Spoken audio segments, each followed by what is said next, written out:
Hey everybody, I'm Zach and welcome to my shop. And this week we are going to be going over the tools that I take on sanitary welding jobs. Now I do a lot of sanitary welding in every place from large industrial plants like your big names there that you see in your big box stores all the way down to your craft brew houses.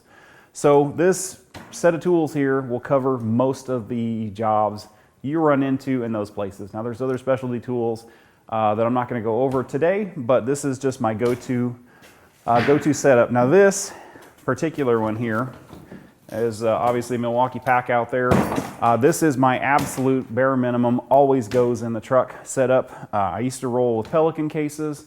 However, I really like the pack out stuff because it is much easier when you are loading and unloading, because I used to have three big, I don't know, they were probably 3 foot by 2 foot by 18-inch Pelican cases. They were super heavy, and it kills your back. So I really like the pack out stuff because you can clip it together, and at the end of the job, you can just roll it out like a cart.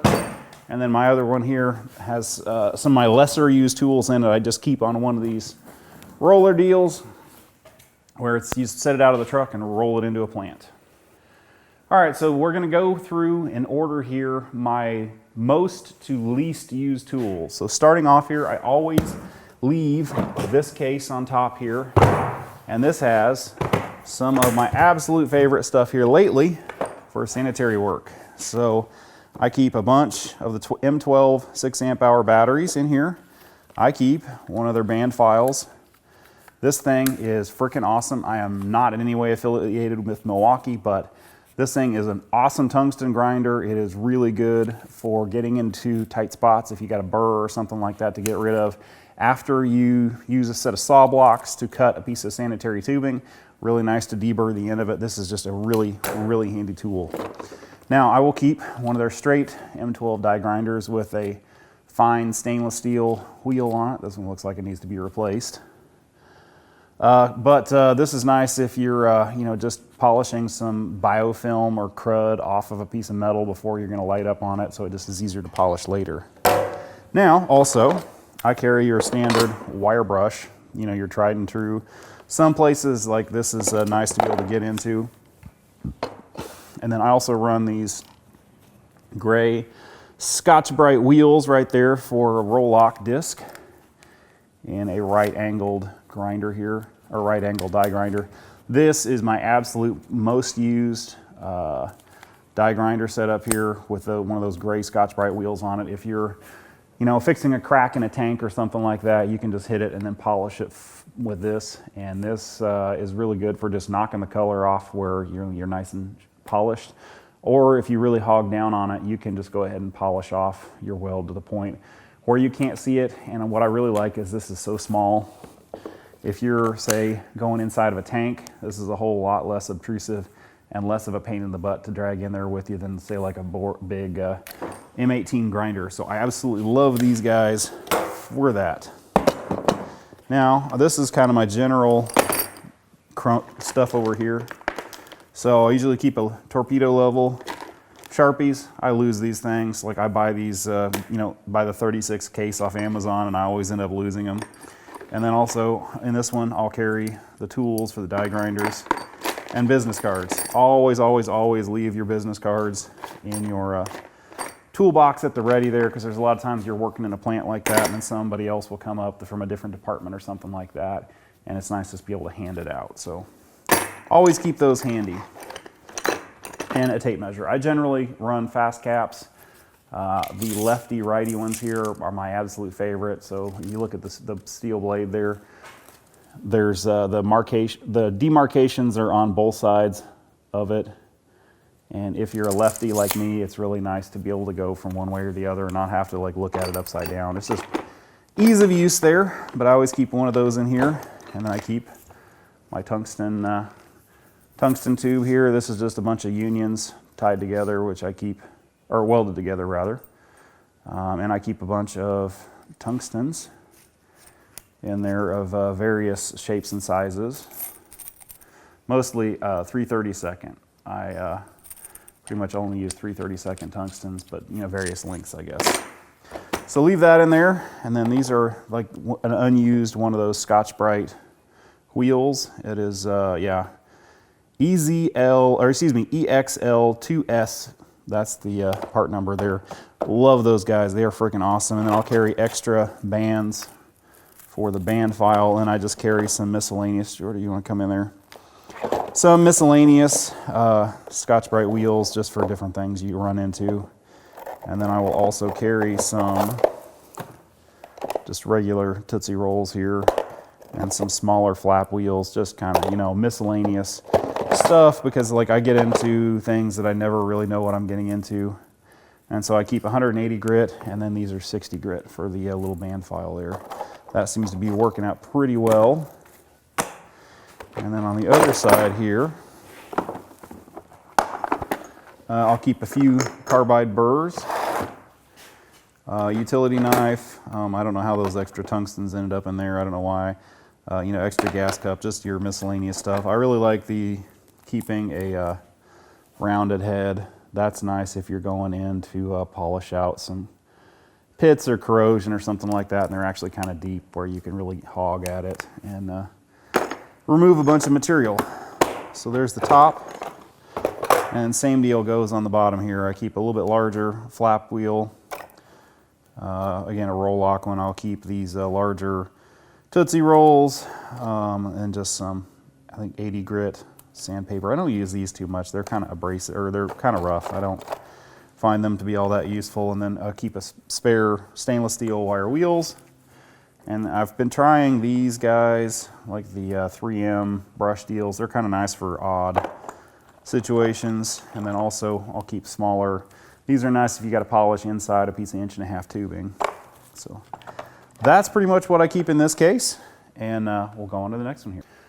All right, so next down in the stack here, we're gonna go through my welder case. Now, I run a Miller Maxstar 161 most of the time. I shouldn't say I run that all the time, but this is small and lightweight, so it is what I carry most of the time. All right, there's your Miller 161.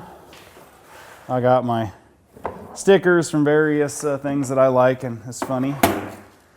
Now we'll show you guys the cables and stuff that I carry. I generally run air quick disconnect fittings on all my argon hoses because if you are in a plant, it is really easy to wander down to the maintenance department, get some 1/4-inch poly tubing and some quick disconnects, and if you need to run up someplace or in an odd spot like that, or need to make some kind of weird hose, you can snag some of their tubing and make something. It's a lot easier if you've got quick disconnects like that on all your stuff. So I just have a standard regulator in here. Depending on what I'm doing, I'll carry a dual flow meter, but this is my bare minimum set that just kind of lives on every job. A lot of times I'll carry an 80 cubic foot bottle in the truck where I can just carry it in if I got to do a quick repair. I don't really like purging off of an 80, but it's just lighter. I'm trying to go light. As I get older, I like having light and easy stuff. So this is an adapter I made to go between the little DINS connector and a standard Tweco. So this is like if I'm stealing a torch out of my truck, or if I need to actually go a distance from the welder. I don't use those very often. Those generally don't live in here. I think I just threw those in here for a particular job. So I run a CK Flex Lock torch. This happens to be the one with the gas valve. I like the one with the gas valve because there's more metal in here, and it seems like it takes more heat than your standard one. It just gives me a little more of a weighty feel and feels a little more substantial. Nice thing about these, you can rotate that head 360 degrees and lock it down. So it's really nice if you're walking the cup on pipe. You can just stick it like that and hold it down here, and it's really comfortable to walk the cup. But then also if you're doing some other stuff, you can just rotate it. And I will, especially like on low amperage TIG, I'll hold it like this, and it really gives you nice control over it. And then I like these Superflex deals, hoses there. The only thing is if you're working in a food production plant and there's really funky stuff on the floor, those will pick up the stink of whatever you're in there and hold on to it. So be aware of that. So I keep a 25-foot ground. I absolutely detest the short, crappy ground clamp that comes on these Miller welders. So I just made up one out of some Superflex. I believe this is number 2 wire. and an actual decent ground on it, and just, you know, you can buy these connectors real easily. So you got a decent ground in there. Also, I will carry, this is a piece of ground cable braided together here just for wrapping around a pipe and sticking your ground on so you don't make arc strikes on a nice clean stainless pipe. Now this is the power cord for that 161. It just has a deal there that plugs in the back of the welder. So yeah, there's the 110 volt power cord. And then I also carry the 220 power cord, because occasionally there will actually be 220, like if you're in a maintenance shop or something like that and you need to run a little bit more amperage. Or this actually is not a half bad stick welder. I generally don't carry the Stinger with it just because it's more weight, and I've tried to limit the amount of stuff that I carry. This is a number 9 torch, same setup, CK Superflex hose. Yeah, and a CK number 9 air cooled. And then I'll usually carry a ratchet strap in there. So if I'm in a plant someplace like that, I take my bottle cap off, I put my regulator on, I can ratchet strap the bottle to something just so it doesn't fall over, or their safety people don't get upset that I have a bottle without a, you know, tether on it. All right, so this is the bottom wheeled box on this, on my sort of absolute must-have go-to stack. So starting off here, we have some Tech South saw blocks. So if you're not familiar with these guys, if you're cutting some sanitary tubing, you clamp this on there, and then you have a guide here for making a square cut for a Sawzall blade on one side and a portaband on the other. There's one side that's a little thicker than the other. Now you need to run thin kerf Sawzall blades with this, and I do not recommend, if you have any other option, using the Sawzall blade or using a Sawzall in this. It rattles everything apart, and there's some roll pins in here that hold this guy together, and if you use a Sawzall a lot, those roll pins will work out of there. And also the Sawzall does not give you as clean a cut as using a portaband, so I always try to stick with using a portaband if possible. So I've got those all the way from inch all the way up to 4 inch. Don't use the 4 inch very often, but I leave it in the set. So these are real handy to have. So if you are doing a field weld or doing a cut in, like I have next week, have to go to a brewery and cut in a bunch of valves. So on an 1.5 inch line, you can just slip this guy over there, just run your portaband in there, and then stick a ferrule on there real easy. It's really nice, and you don't have to mess with, you know, either cutting it long and using a dresser or anything like that. You just slap it on there, and then I'll take, the only prep for a ferrule that I will ever do, or a weld rather, is I'll just take that Milwaukee portable, that die grinder, and just kind of smooth it off. Works great. So that lives in there. And then I also have my Purge Dragon purge setup here. So I keep some of that 1/4 inch poly tubing that I was talking about in there. Now these purge plugs are really nice because they have it looks like UHMW body, just a normal air fitting, and then like this silicone stuff where it seals the pipe really well. So with this setup is really handy if you are, say, putting a ferrule on the end of a spool. You put your gas in here, the gas goes in here and jets out. Where is it? Oh, right here. And so then this area, everything between this and this will be purged. And then if you're putting a ferrule on, this block of aluminum acts as a heat sink, so it cools your ferrule and keeps them from warping. Really, really a nice setup. And then if you're just purging out an entire pipe, you have I'll get the right size one here. So you have your gas going in here, there's a diffuser here, and then your outflow block has a little outflow orifice in it. So if you stick with about 15 to 20 cubic feet per hour, or cubic feet per minute with this, you're golden as far as keeping your welds flat. And if you have too much gas, they'll kind of bow out. Too little gas, they'll suck in. So that with this setup works perfect. And then you've got some of these other solid pucks where if you're making a part that has a bunch of different ferrules or openings in it, you can stick this in there and then just, purge your entire pipe like that. And I also keep masking tape because I always try to tape joints if I'm doing a whole bunch so you don't lose gas or get air into a pipe. And then I will also keep aluminum foil, because aluminum foil and argon, you can pretty much purge just about anything. But just these purge plugs do a much nicer job. So that all lives together like that. So if I'm actually welding out pipe, I absolutely will take this stuff along. Now I also will keep a Milwaukee charger in there. Looks like at the moment I have another ratchet strap. This box is kind of the junk drawer of my of my setup here. I usually will carry a couple of extension cords in the bottom, and then I will carry a spider here, or a Y. Boy, this is actually kind of unusually messy for me. So this is nice if I'm running off the truck and don't have a dual flow meter, or just running off a single bottle. So this goes to your argon bottle. You just turn your regulator all the way up, and then one of these will go to your welder, and then the other one will go to your purge setup there. And then the needle valves in here, you have to be really easy on it, but you can adjust and get the flow rate right. Not really the best way to do it, but quick and dirty, and it works.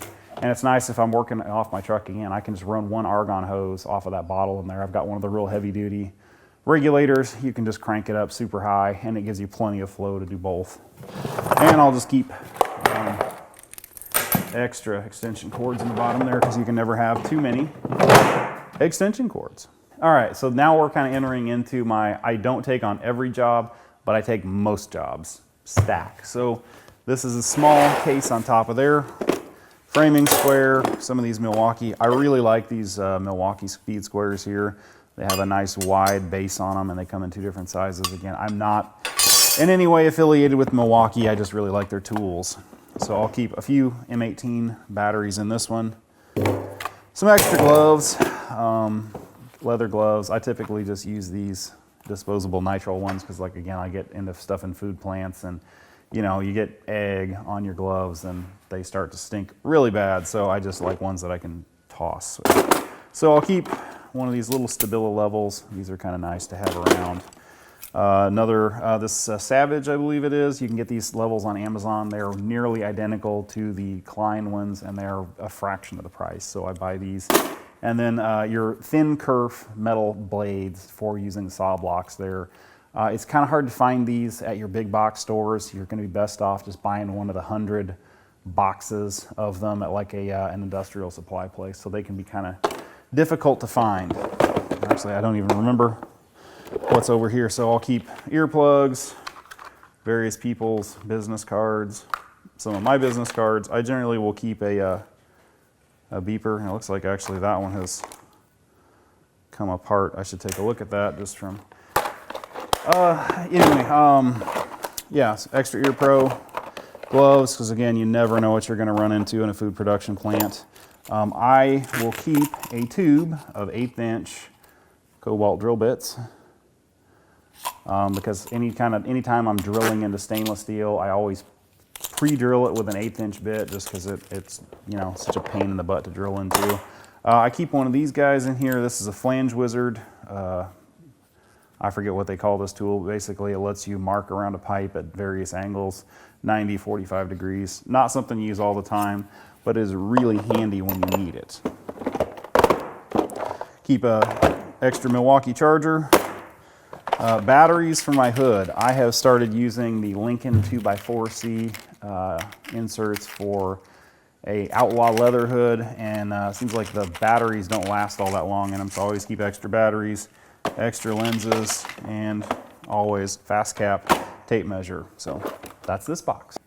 All right, so now we are on to kind of my heavier duty tool case here. So this is my M18 stuff. So I keep a M18 die grinder. I keep some of these Scotch-Brite red wheels. These are nice for polishing larger stuff. I keep a Metabo polisher like this that just has a flap wheel in it. That is solely sandpaper, and then again, if you're just doing finishing, I have one here that has sandpaper and Scotch-Brite in it. It's really nice if you want to get a good finish, say like on the outside of a tank or something like that. You can just run that back and forth in big stripes and just make stuff look really nice.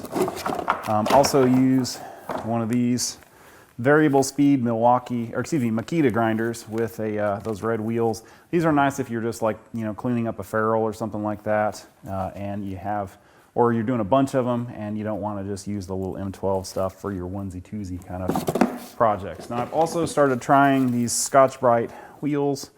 They're not bad. You get them off Amazon. They're fairly cheap. I can leave the link down below. I don't have an affiliate account or anything like that, so I just started using these guys and like them. Usually just some extra parts and pieces or extra Tootsie Rolls for the die grinder there. Now the Metabo, you can, I've got another head for this where you can run these discs, or not discs, but drums. They're nice if you want to kind of hog off on stuff. I don't use them all that often. Whenever I bought this grinder here, I just kind of got like everything with it, so I kind of knew what I was getting into. And then I've got a DeWalt handle that actually fits this, because for being a fairly expensive Metabo, this came with the goofiest handle. It clamped around here and had like a guard for your hand, but it would slip on there and it just didn't work very good, so I just took the handle off of another one. Keep a Sawzall here, and then I usually keep 2 grinders. I usually keep one of the paddle kind like this, and then one of the click on and off kind. Also, I have started buying, anytime one of these dies, the variable speed ones. The new Milwaukee variable speed ones like this are really awesome. So that's my heavier, we're getting serious tool case. All right, so like my other stack there, this bottom case here just kind of gets the catch-all of whatever I'm using for a specific task. So I pretty much always will keep a respirator, especially if you're polishing stainless steel like that. You absolutely do not want to be breathing that crap in every day. So keep that guy. I keep some drill bits. I just keep a tube of these guys here handy. Crescent wrenches, you're always going to want crescent wrenches. I will keep some open end wrenches as well. These are Tectons. Really like Tecton. Again, I'm not affiliated with them at all. They're just really decent tools for a decent amount of money. I'll keep more of these red Scotch-Brite wheels in there. Those, like I said, are really handy for polishing stainless steel. So then I keep the little stuff in bags here. So I'll keep a few 6-inch rock wheels. I've been using these arc abrasives lately. They hold up really well against stainless steel. I usually keep some 60 and 80 grit ones, and then I will keep some 180 grit ones for just like fine polishing of of stuff. Because anytime you're working in a food contact area, a lot of times you're not allowed to have any sort of scratches or anything like that. So if you got to heavy grind something, you can start with your 60 grit, move up to your 100 grit, 180 grit, and then move on to like a Scotch-Brite type wheel like that to really buff out anything. The idea is to just limit any place that bacteria can grow, just to make it as sanitary as possible. And then I will also, because I do a little bit of commercial electric work, I will keep other miscellaneous stuff. I actually did not even remember these were in here. So yeah, we got some lineman's pliers, side cuts, needle nose pliers, Allen wrenches, vice grips, stuff like that, a multi-screwdriver, anything like this that you can get that is multi-purpose, like you've got, all kinds of different bits in one deal here, is just so handy to not have to carry as much, because I just have tried to really limit the amount of stuff that I actually carry in a truck and into a job, because it really grinds you down hauling in a whole ton of equipment. So let's see, ratchet straps, a whole thing of ratchet straps here. If you are a pipe fitter, especially like sanitary tubing, ratchet straps are your friend. You can sling stuff up in the air like that. You're not talking heavy wall pipe here. We're talking about pipe that is, just a couple pounds a foot. So really nice to be able to, ratchet stuff up, get it level, kind of get an idea, because, a lot of times you're doing a really complicated cluster of pipes like that, or going into a valve bank, and there's a whole lot going on, so it's nice to be able to ratchet strap up a few to kind of get an idea of how something's going to work. Let's see, what do we got in here? Oh, just more abrasives. Like I said, I really like these arc abrasives. No affiliation whatsoever, but they seem to be working pretty well, and that's what Indiana Oxygen carries. And then I usually carry a set of ratchet wrenches. Absolutely like these. A lot of your pipe hangers are going to be 1/2 inch or 9/16, and so it's really handy just to be able to run a ratchet wrench for all the nylocks that hold your pipes together. All right, before we wrap up here, I have a few more honorable mentions. First of all here, I really like this Milwaukee cold cut saw. It looks just like a regular saw, but it spins at a lower speed. And I mean, you can cut, I've cut 3/4 inch stainless steel with this guy before. Just go slow. Have a lot of batteries and it will definitely eat. So super handy if you are doing any kind of sheet metal or anything like that. Just awesome. And then I really like these little M12 porta bands. Really handy, really light. As I get older, I'm really more focused on lightweight tools and just not packing around as much crap, because it just really wears you out taking a whole bunch of stuff in and out of a plant every day. So that's my setup there. Like I said, there's other things that will go along on specific jobs, but that's my absolute bare minimum go-to setup. So anyway, I hope y'all enjoyed this week's video. Please check out the Patreon. Also, Friday nights in the shop, I do a live stream. Saturday nights in the shop, I do another live stream with my buddy Tab on Instagram. So check that out. I am A Cozy Gun. He is Crosscut Tab, and I am Darlington Farm everywhere else. Thank you all for watching. Please check back the channel next week.